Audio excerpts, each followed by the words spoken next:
ওগো মা তুমি এই ধরনের শ্রেষ্ঠ নেয়ামত, তোমারই পদ তলে রয়েছে জান্নাত।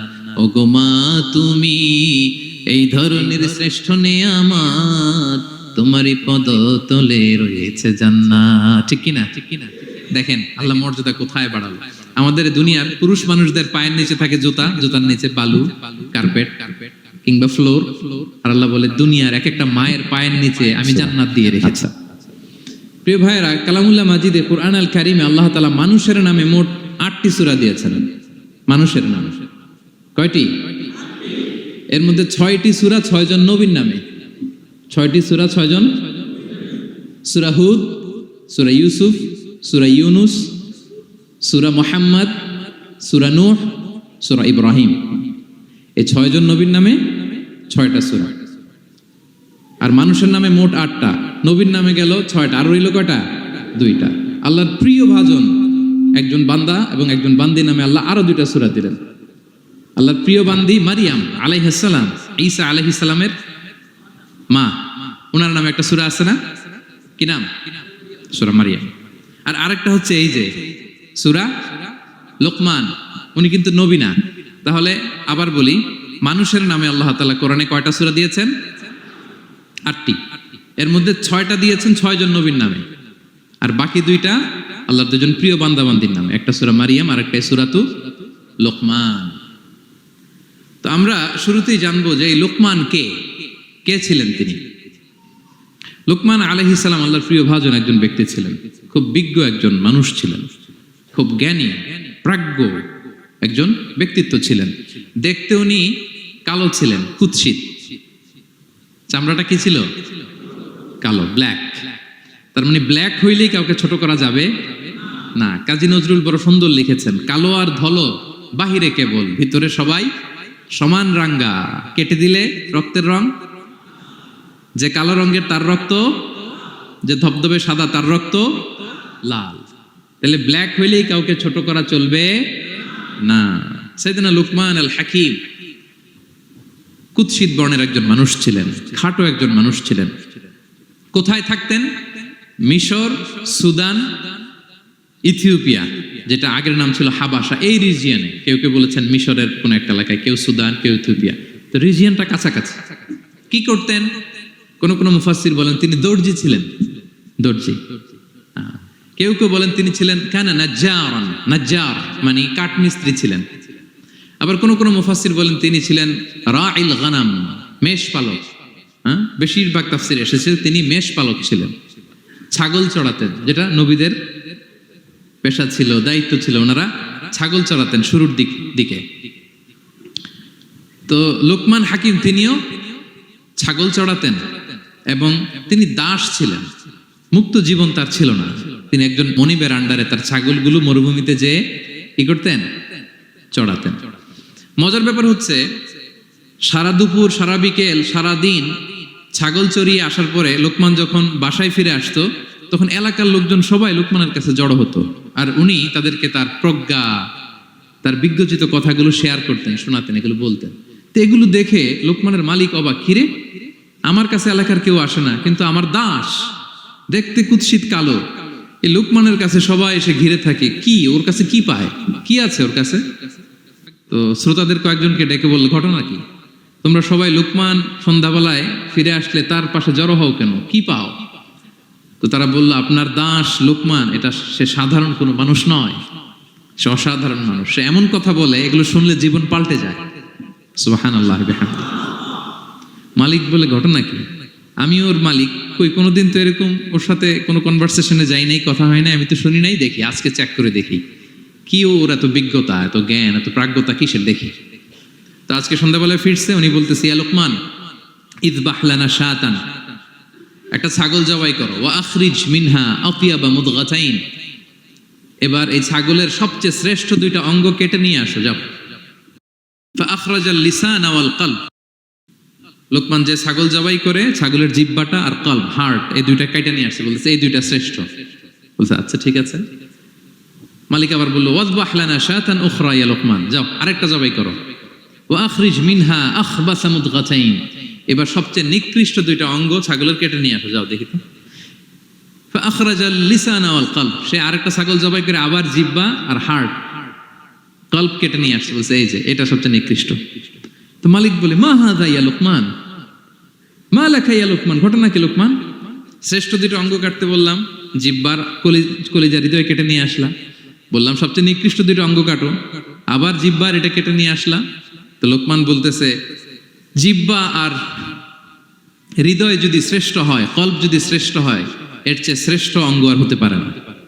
আর জিহ্বা আর কলব যদি খারাপ হয়, মানুষের মুখ আর হৃদয় যদি খারাপ হয়, এর চেয়ে নিকৃষ্ট অঙ্গ আর হতে পারে না। সে তো অবাক, তাই তো? সে চিন্তা করে দেখে, তাই তো, এই মুখ দিয়ে মানুষ ভালো কথা বলে, সত্যের পায়গাম পৌঁছায়, মানুষের কল্যাণের জন্য ডাকে, জিকির করে, তাসবিহ পড়ে, কোরআন তেলাওয়াত করে, তখন তো এই জিহ্বা শ্রেষ্ঠ। আবার এই জিহ্বা দিয়ে যখন সে সমালোচনা করে, গীবত করে, শেখায়াত করে, অন্যকে গালি দেয়, কটু কথা বলে, তখন তো এই জিহ্বাটাই নিকৃষ্ট, ঠিক কিনা? আবার এই হৃদয় দিয়ে, এখানে সিনায় যখন আল্লাহর জিকির বসায়, এই হৃদয় দিয়ে মানুষের কল্যাণের কথা চিন্তা করে, সত্যের কথা চিন্তা করে, তখন তো এটা সবচেয়ে ভালো।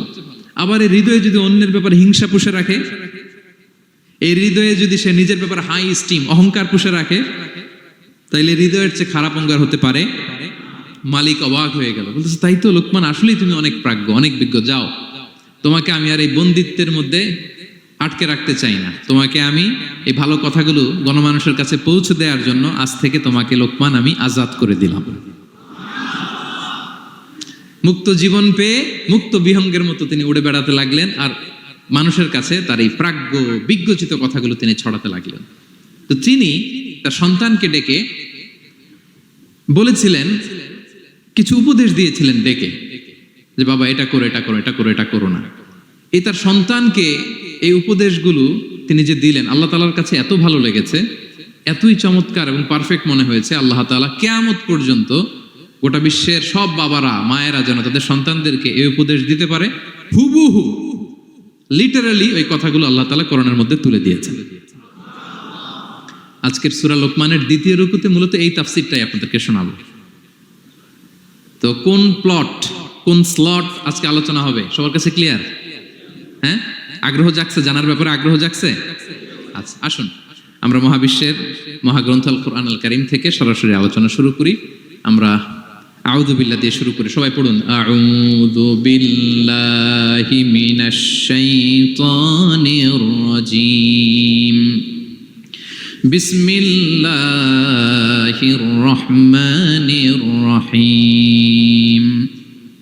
ولقد آتينا لقمان الحكمة أن اشكر لله ومن يشكر فإنما يشكر لنفسه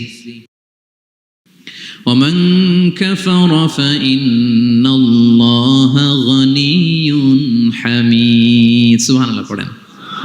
আল্লাহ তাআলা বলছেন, ওয়ালাকাদ আতাইনা লুকমানাল হিকমা, আমি লোকমানকে হিকমত দিয়েছি, প্রজ্ঞা দিয়েছি, আর বলেছি আনিশকুর লিল্লাহ, লোকমান আল্লাহ শুকরিয়া করো। ওমান ইয়াশকুর ফাইন্নামা ইয়াশকুরু লিনাফসি, যে আল্লাহ শুকরিয়া করে সে তার নিজের জন্যই করে, এটা নিজের জন্যই ভালো। ওমান কাফারা ফাইন্নাল্লাহা গানিয়ুন হামিদ, আর যে শুকরিয়া করে না, না শুকরি করে, অকৃতজ্ঞ হয়, তাহলে জেনে রেখো আল্লাহ তাআলা তিনি গানি, অমুখাপেক্ষী, তিনি হামিদ, সদা প্রশংসিত। সুবহানাল্লাহ পড়েন। তাহলে আল্লাহ তাআলা বললেন, আমি লোকমানকে প্রজ্ঞা দিয়েছি, হিকমত দিয়েছি। হিকমত, হিকমত শব্দের সাথে আপনারা পরিচিত আছেন না? আমি লোকমানকে হিকমত দিয়েছি, এটা অনেক দামি জিনিস, সবার থাকে না। হিকমত জিনিসটা কি? না, জ্ঞান হচ্ছে নলেজ, আর হিকমা হচ্ছে বাংলায় বলে প্রজ্ঞা, হ্যাঁ, ইংরেজিতে বলে উইজডম। দেখি কেউ বলতে পারে কিনা, একজন আমাকে শোনান দেখি, হিকমতটা কি? দেখি কেউ কিছু বলতে পারেন কিনা। হিকমত মানে ক্ষমতা, একজন বলছে। আচ্ছা, আর অলৌকিক সামথিং, আর শক্তি, আর হ্যাঁ, এদিক থেকে যোগ্যতা, আর জ্ঞান। ঠিক আছে, আমার ভাইরা চেষ্টা করছে, আলহামদুলিল্লাহ। আচ্ছা, হিকমত আর ইলমের মধ্যে পার্থক্য আছে। হিকমা is something more than knowledge. আজকে শিখে যান, ইলম মানে যেটা জ্ঞান বা নলেজ, নলেজের সাথে যখন কমন সেন্স যুক্ত হয় তখন ওটা হিকমা হয়ে যায়। সুবহানাল্লাহ কইতে বললেন না? নলেজ, নলেজ আর common sense, I repeat, knowledge আর কমন সেন্স ইকুয়াল টু হিকমা বা উইজডম। শুধু জ্ঞান থাকলেই হয় না, জ্ঞানটা কিভাবে আপনি অ্যাপ্রোচ করবেন, প্রচার করবেন, প্রেজেন্টেশন করবেন, উপস্থাপন করবেন, এটা জানার দরকার আছে না নাই? অনেকের অনেক জ্ঞান আছে কিন্তু কিভাবে বলতে হয়, কতটুকু বলতে হয় এটা জানে না, তাই না? তাহলে জ্ঞানকে কাজে লাগানোর যে মেকানিজম, যে কর্মকৌশল, এটার নাম হিকমা। আল্লাহ বলেছেন হিকমতের সাথে দাওয়াত দাও, উদউ ইলা সাবিলি রাব্বিকা বিল হিকমা, হিকমতের সাথে দাওয়াত দাও। নামাজ পড়া ফরজ, সবাই জানি না আমরা, এটারে বলে ইলম। কিন্তু নামাজটা কিভাবে পড়তে হয়, রুকু কেমনে দিতে হয়, সেজদা কেমনে করতে হয়, সালাম ফিরায় কিভাবে এটা এক্সিট করতে হয়, এই পুরো মেকানিজমটা জানার নাম হিকমা। তাহলে knowledge plus common sense equal to হিকমা। জ্ঞান আর কমন সেন্স একসাথে যদি হয় এটা উইজডম বা প্রজ্ঞা হিসেবে রিফ্লেক্ট করে। বুঝতে পারছেন? আল্লাহ বললেন আমি লোকমানকে প্রজ্ঞা দিয়েছি। হ্যাঁ, ওমাই ইউতাল হিকমাতা ফাকাদ উতিয়া খায়রান কাসীরা, আর যাকে আমি প্রজ্ঞা দিয়েছি তাকে আমি অনেক কিছু দিয়েছি। সুবহানাল্লাহ পড়ে। আল্লাহ তাআলা যেন আমাদেরকে প্রজ্ঞা দিয়ে ধন্য করে, আমরাও যেন হিকমতের অধিকারী হতে পারি। আল্লাহ তুমি তৌফিক দান করো। তাই জন্য আল্লাহ বললেন ওয়ালাকাদ আতাইনা লুকমানাল হিকমাতা আনিশকুর লিল্লাহ ওয়া মান ইয়াশকুর ফাইন্নামা ইয়াশকুরু লিনাফসি। আমি লোকমানকে হিকমা দিয়েছি মানে প্রজ্ঞা দিয়েছি, আর বলেছি আমি আল্লাহর শুকরিয়া করো।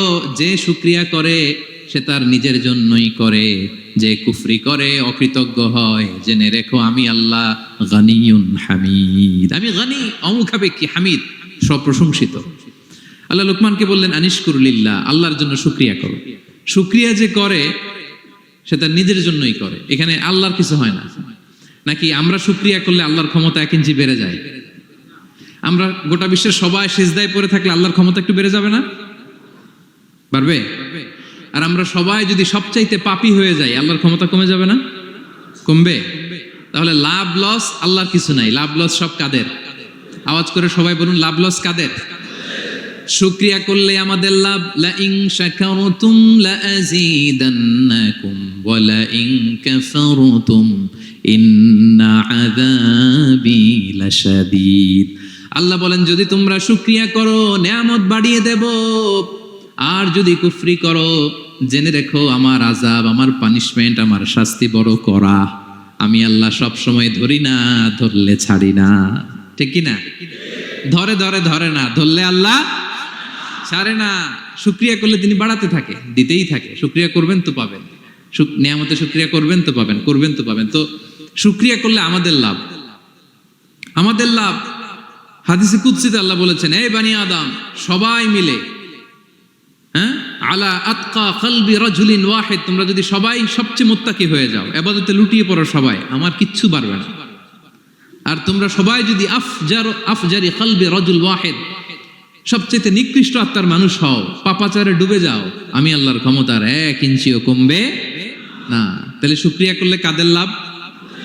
সেটাই আল্লাহ বললেন শুকরিয়া করলে তোমাদের লাভ। ওমান কাফারা ফাইন্নাল্লাহা গানিয়ুন হামিদ, তিনি অমুখাপেক্ষী, অমুখাপেক্ষী, তিনি কারো কাছে ঠেকা না, কিন্তু আমরা তার কাছে ঠেকা। ঠিক কিনা? আমরা বিপদে পড়লে কার কাছে চাই? আল্লাহ কারো কাছে চায়? আমাদের ফরিয়াদ আমরা কার কাছে জানাই? আল্লাহর কি কারো কাছে ফরিয়াদ জানানো লাগে? তিনি গানিয়ুন হামিদ, অমুখাপেক্ষী, কারো প্রতি তিনি মুখাপেক্ষী নয়।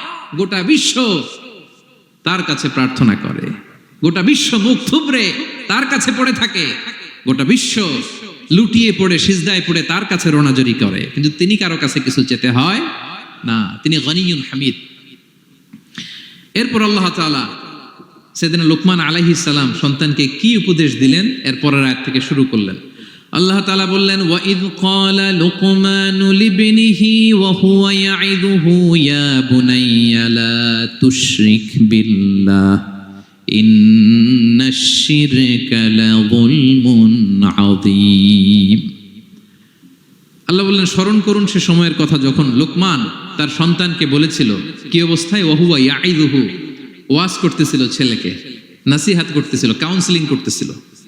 ফ্যামিলিতে এটা খুব জরুরি, নাসিহা করা, একে অপরকে উপদেশ দেয়া। কারণ আর দিন ও নাসিহা, দিন মানেই কল্যাণ কামনা করা, দিন মানেই অন্যকে কি দেয়া? উপদেশ দেয়া, নাসিহা দেয়া, এটা যেন আমরা দেই। এজন্য ফ্যামিলি কাউন্সিলিংটা জরুরি। নিজেই হুট করে সব সিদ্ধান্ত নেবেন না।